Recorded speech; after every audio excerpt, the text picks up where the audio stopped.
Қайырлы күн достар. Бүгін корейский салат из капусты дайындап көрсететін боламын. Жасау жолы өте оңай, әрі дәмді болып шығатын салаттардың бірі. Міндетті түрде жасап көруге ұсынамын. Видео ұнаса менің каналыма тіркеліп, лайк басып, комментарий қалдырып кетуді ұмытпаңыз.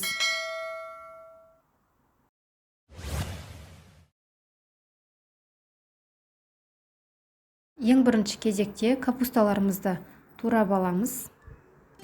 Мен 400 грамм капуста пайдаландым салатқа.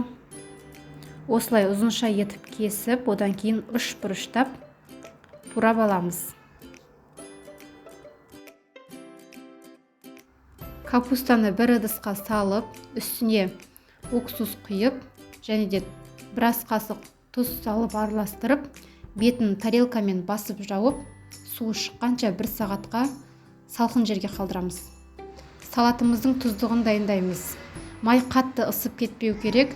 Кішкене ысы бастаған кезде паприка, кориандр, одан кейін қызыл ащы бұрышымызды қосып араластырып қыздырып аламыз.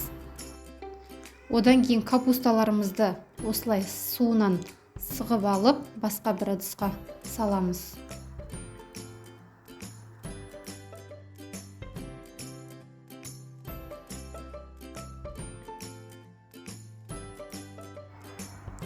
Бір сәбіз үккіштен өткізілген.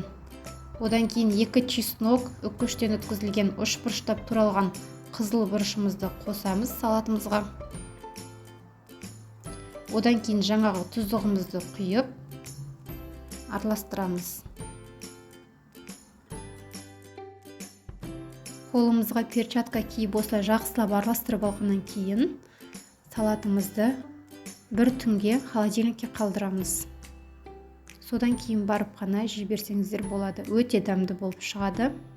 Міндетті түрде жасап, отбасыларыңызды қуантыңыздар.